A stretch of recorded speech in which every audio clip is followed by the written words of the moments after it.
ہوگا تو کیا ہوگا؟ موت ہوگی، مر جائیں گے، چلے جائیں گے، اس دیش کے لیے شہید ہو جائیں گے، لیکن اس دیش کے سنویدھان کو جھکنے مت دینا۔ اپنے قرآن کی حفاظت کے لیے اپنے سینے کو لا کر تان کر سامنے کھڑا کر دے۔ آج آپ اتنے بزدل کیوں بن گئے؟ نوجوان طبقہ اپنی جوانی کی اہمیت کو کیوں بھول گیا ہے؟ اٹھاؤ تاریخ، اس دنیا کا، اس امت کا، اس قوم کا فرعون ابو جہل کا نرسنہار کرنے والا کوئی بہت بڑا فوجی نہیں تھا۔ اللہ تبارک و تعالیٰ کی ذات و صفات کے بارے میں اس بچے کو تلقین کرتے، اور اللہ کے نبی فرماتے ہیں کہ بچے کے اذہان اور اس کے قلوب بالکل سادے پیپر کی طرح ہوتے ہیں۔ جو چیز آپ نے اس کے دل و دماغ میں ابھی بچپن سے آپ نے ان کی تربیت کر کر ان کو بتا کر آپ نے بٹھا دی، وہ مر جائے گا، کٹ جائے گا، لیکن کبھی بھی اپنے اس بنیادی اور بیسک تعلیم سے وہ کبھی ہٹ نہیں سکتا۔ اسی لیے اللہ کے نبی علیہ السلام کا فرمان بھی ہے، کلکم راعٍ وکلکم مسئول عن رعیتہ۔ ہم اپنے بچوں کے نگراں ہیں۔ ہمارا بچہ چھوٹی عمر میں بڑے موبائل لے کر کیا کر رہا ہے، ہمیں نگرانی کرنی چاہیے۔ اگر ہماری سماج کی جوان بیٹی گھر میں ہے تو ہمیں اس کی نگرانی کرنی چاہیے کہ اپنی جوان بیٹی کو اکیلے گھر میں نہ رہنے دیں۔ اس کے ہاتھ میں موبائل ہے کہ نہیں ہے، وہ کیا کر رہی ہے، کس سے بات کر رہی ہے۔ یہ ہمارا جوان بیٹا ہے، اس کے ہاتھ میں موبائل ہے تو سوشل میڈیا کا استعمال کن چیزوں میں کرتا ہے؟ سوشل میڈیا کا استعمال کرنا پاپ اور گناہ نہیں ہے، جرم نہیں ہے، کیجئے آپ، but the four good things and you can convey the message and spread the message of Islam and with the truth، سچائی کے ساتھ، حقیقت کے ساتھ اگر آپ کسی اچھے میسج کو فارورڈ کرتے ہیں اچھی بات ہے، but without trying to know of this، کسی خبر کو جانے بغیر، پرکھے بغیر، کوئی خبر آئی، کوئی میسج آیا ادھر سے کہ تم اس میسج کو 10 آدمیوں میں فارورڈ کر دو تو تمہارے موبائل میں 500 روپے کا ریچارج ہو جائے گا۔ واہ بھائی، کوئی خبر آئی، ابھی کچھ دنوں پہلے ہمارے تعلق سے خبر پھیلا دی کہ مولانا عبداللہ صاحب کا انتقال ہو گیا۔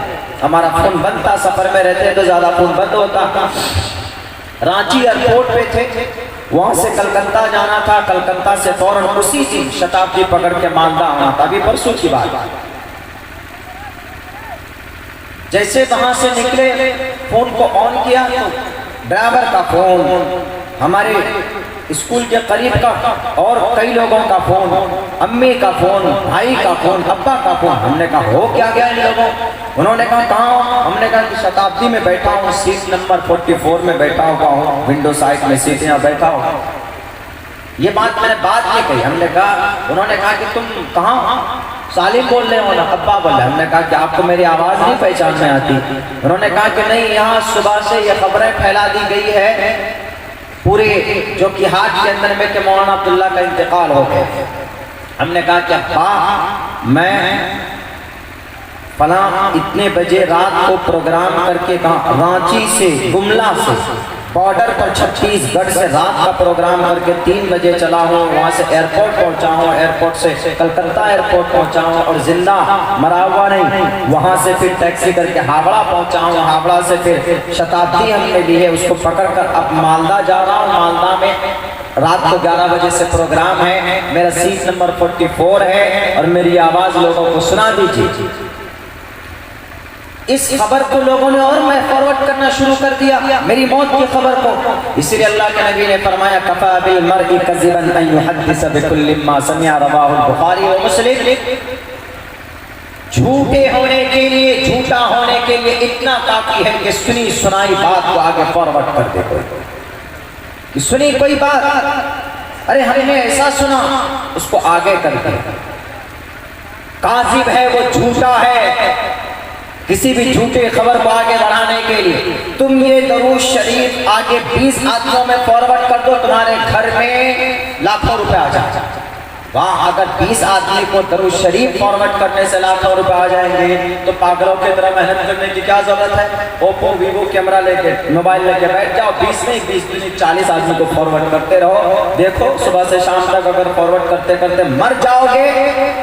موبائل کا بیٹری ختم ہو جائے گی تب بھی تمہارے گھر میں 20 لاکھ کیا 50 لاکھ تک تم کو ایک کنی نہیں ملنے والا.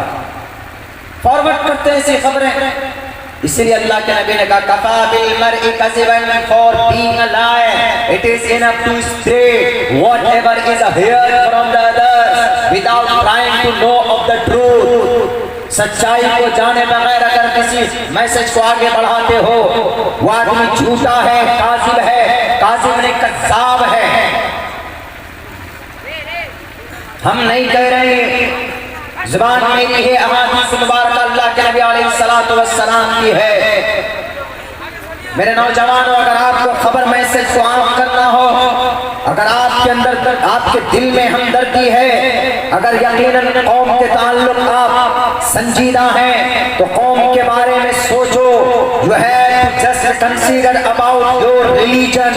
You have to just think and deeply think about your religion, about your community, about yourself, about your society. What is the matter you have to choose and that improve your society. کیسے آپ اپنے society کو, سماج کو, علاقے کو آگے لے جائیں گے. راجنیتا نہیں لے جانے والے, آپ کو طاقتور بننا پڑے گا. آپ میں سے ہر انسان کو مضبوط بننا ہوگا. بوڑھے تو بن نہیں پائیں گے. ہمارے قوم اس ملت میں, ہمارے نوجوان اس قوم کی تقدیر ہے, ہمارے نوجوان اس قوم کی امانت ہے. تاریخ اٹھا کر دیکھ لی جائے کہ علاقے کے اندر, دنیا کے اندر, سماج کے اندر اگر ترقی پیدا کی ہے کسی نے, اگر علاقے کو, قوم کے دشا کو, ان کی تقدیر کو اگر کسی نے اپنے ہاتھوں سے, اپنے افعال سے, اپنے کردار سے اگر بدلا ہے تو تاریخ گواہ ہے کہ وہ نوجوان طبقہ ہے. میرے نوجوان ساتھیوں, شراب میں اپنی زندگی کو برباد مت کرو, چغل خوری میں اپنی زندگی کو برباد مت کرو. اور میں یہ کہوں گا کہ چغل خوری میں اپنی زندگی کو برباد مت کرو. لا يدخل الجنة قطات, and a person will not enter the paradise who talks about others, who talks ill about others. جو کوئی کسی کے بارے میں اگر غلط بیانی کرتا ہے تو وہ کبھی بھی جنت میں نہیں جائے گا. چغل خور جنت میں نہیں جائے گا. غلط طریقے پر لوگوں کو پریشان کرنے والا. آپ کو اللہ نے جوانی دی, آپ کی جوانی کا ایک مقام بیان کیا. اللہ کے نبی سے کہلوایا کہ بتا دو لوگوں کو وَن عُمُرِهِ فِيمَا أَبْلَى, کل قیامت میں تمہاری عمر کے بارے میں سوال کیا جائے گا کہ تم نے 60 سال کی زندگی کہاں بتا کر کیا ہے. بتاؤ چوک منی والوں, اور بتاؤ اس محلے کے نوجوانوں اور سابق نوجوانوں, پوری دنیا کے کلمہ پڑھنے والوں کے سامنے سوال رکھا جائے گا. لیکن جوانوں, ایک اور سوال ہوگا اس کے ساتھ میں, one عُمُرِهِ, from the childhood to the old age, تمہارے بچپن سے لے کر بڑھاپے تک, بڑھاپے سے لے کے موت تک تم نے کیا کیا. ختم ہو جانا چاہیے تھا اس سوال میں معاملہ, لیکن نہیں, اور سوال قائم کیا. وَن شَبَابِهِ, الگ سے آپ کی جوانی کو نکالا اور کہا وَن شَبَابِهِ فِيمَا أَفْنَىٰ, جوانی کہاں بتا کر آئے. تمہاری جو 25 سال سے لے کر 40 سال کی زندگی تھی, 50 سال کی, یہ جو پیریڈ تھا تمہارا 20 اور 25 سال کا, کہاں بتا کر آئے. سکس پیک بنانے میں, سکس پیک بنانا تھا تو حضرت ابراہیم کی طرح بناتے. اپنے ڈولے بنانے میں, ڈولا بنانا تھا تو حضرت موسیٰ کی طرح ڈولا بناتے تھے. کیا جواب دیں گے؟ الگ سے سوال قائم ہے. وَن شَبَابِهِ فِيمَا أَفْنَىٰ, پہلے تو کہا تھا وَن عُمُرِهِ, تم اپنی پوری زندگی کہاں بتا کر آئے, بات ختم. لیکن نہیں, اسپیشل جوانی, کیونکہ جوانی کے اندر اللہ کی الگ طاقت ہوتی ہے, اللہ کی طرف سے الگ توجہ اللہ تبارک و تعالیٰ کی طرف سے جوانوں کی طرف ہوتی ہے. کیوں؟ کیونکہ اللہ تبارک و تعالیٰ ہمارے اور آپ کے اندر میں ایک طاقت رکھی ہے, ایک حرارت رکھی ہے, وہ ہے جوانی کی. اور جوان جب کھڑا ہو جاتا ہے کسی بھی مسئلے کو لے کر عبادات کے میدان میں آ جائے تو بہت بڑا اللہ کا ولی بن سکتا ہے. اور اگر انصاف لینے کے میدان میں آ جائے تو بہت بڑا انصاف پرست بن سکتا ہے، اور اگر سوشلسٹ بن جائے وہ، اگر وہ خدمت گزار بن جائے تو بہت بڑا ہیلپر بن سکتا ہے اپنے قوم اور سوسائٹی کے لیے۔ کیوں؟ تاریخ ہمیں بتاتی۔ میرے نوجوانوں، اٹھاؤ تاریخ، آپ اصحاب کہف کا واقعہ دیکھو۔ میں نے قرآن کریم کی آیت پڑھی، وقال فِيَّةٌ آمَنُوا بِرَبِّهِمْ وَزِدْنَاهُمْ هُدًى وَرَبَطْنَا عَلَى قُلُوبِهِمْ۔ اس وقت کا بادشاہ 300 سال پہلے حضرت عیسیٰ علیہ السلام سے 300 سال پہلے کا واقعہ ہے۔ ایک دقیانوسی بادشاہ تھا، ظالم بادشاہ تھا۔ ان کے ظلم سے، فساد سے، ان کی بت پرستی سے تنگ آ کر نوجوان نکل کر ایک درخت کے نیچے بیٹھ جاتے۔ وہاں پر الگ الگ کم سے کم 6-7 نوجوان بیٹھے۔ ان کی بت پرستی اور ان کی غلط نیتی اور ان کی اناپ شناپ قانون نافذ کرنے کی وجہ سے جب نکل گئے باہر، ایک دوسرے سے بات جب چالو اور شروع ہوتی ہے، کیوں آئے؟ سب نے کہا کہ ہم اس ظالم کے ظلم سے پریشان ہیں، اس کے غلط اناپ شناپ قانون نافذ کرنے سے ہم لوگ پریشان ہیں، ہم لوگ تو اس اللہ کی عبادت کرنا چاہتے ہیں۔ تو سب کہتا ہے کہ ہم سب کا مقصد یہی ہے، تو اللہ سے دعا کرتے ہیں کہ اللہ ہماری تو مدد فرما دے، اے اللہ اس ظالم بادشاہ دقیانوس سے ہمیں بچا۔ دقیانوس کا مطلب ہم لوگ بولتے ہیں بعض موقعوں پر کہ یہ تو دقیانوسی ہے۔ دقیانوسی کا مطلب پرانے زمانے کا۔ تو حضرت عیسیٰ کی زندگی سے 300 سال پہلے، یعنی اب سے 2300 سال پہلے دقیانوس کا زمانہ، اور ان نوجوانوں نے اللہ سے دعا کی اس ظالم بادشاہ کے ظلم سے تنگ آ کر کہ ہماری مدد فرما۔ تو اللہ تبارک و تعالیٰ نے ان کو ایک غار میں بھیجا، اور وہاں پر وہ تقریباً 309 سال تک سوتے ہیں۔ جب وہ زندہ ہوئے، نیند سے جاگے تو بحث کرنے لگے کہ کتنے دن تک ہم سوئے۔ کسی نے کہا کہ 1 لمحہ، کسی نے کہا کہ 1 دن۔ اس کے بعد یہ بحث ہوتی رہی۔ اس میں سے ایک نے کہا کہ بھائی بحث بعد میں کریں گے، پہلے بھوک لگی، جاؤ ذرا کھانا لے کر کے آؤ۔ ان کے پاس جو سکہ تھا وہ سکہ لے کر کے ایک کو بھیجا کہ جاؤ کھانا لے کر کے آؤ۔ وہ گئے کھانا لینے کے لیے۔ ان کے ناخن بڑے لمبے لمبے بال، اس لیے کہ 300 سال سے ادھک سوتے رہے غار میں۔ اللہ نے ان کو سلایا، کروٹیں دی وہاں پر سورج کی۔ کہا جاتا ہے کہ یہ غار آج کی ڈیٹ میں اوتھینٹک روایت ہے کہ ترکی کے اندر پایا جاتا تھا۔ وہاں اس حساب کا یہ غار ہے کہ وہاں پر سورج کی روشنی دور سے جاتی ہے، ڈائریکٹ نہیں پڑتی ہے۔ پہلے وہ جب گئے کہا کہ بھیا مجھے یہ چکن دے دو، بھیا مجھے یہ ذرا چاول اور دال دے دو۔ کہا کہ لاؤ، پیسے ہوئے کتنے؟ گئے ایک ہوٹل میں، تو وہاں سامان پیک کیا، پیسہ دینے لگے۔ اس وقت 300 سال پہلا جو دقیانوسی بادشاہ تھا، کرسچن بادشاہ تھا، یہ ابراہیمی بادشاہ تھا۔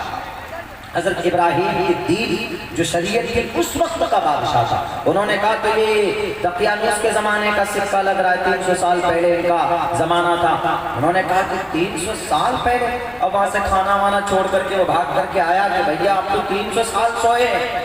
تعجب میں پڑ گئے، کھانا وانا سب بھول گئے وہ۔ اس کے بعد پتا چلا کہ اس وقت جب وہ اٹھے تھے سو کر، اس وقت کا بادشاہ جو تھا وہ بید و سیس تھا، یعنی حضرت عیسیٰ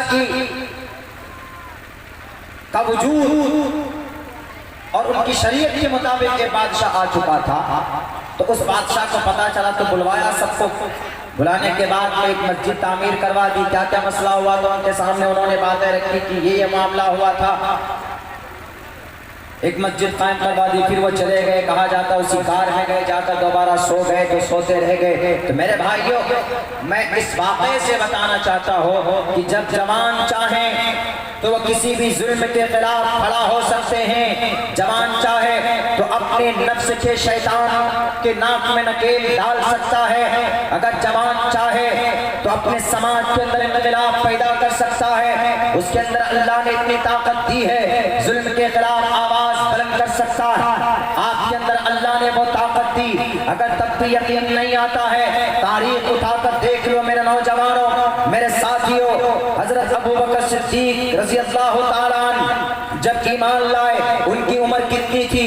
یاد رکھیے گا، میں آپ کو کوئی قصہ کہانی نہیں سنا رہا ہوں، ابھی آؤں گا آپ کے مطلب کی چیز آخر میں تھوڑا سا ایکسپلین کروں گا، لیکن یہ چیزیں ہمارے لیے ضروری، کیونکہ آج یہ قوم بزدل بن چکی۔ آج ہمارا نوجوان طبقہ شراب کی زندگی میں تباہ ہو رہا، ان کی زندگی تباہ ہو رہی۔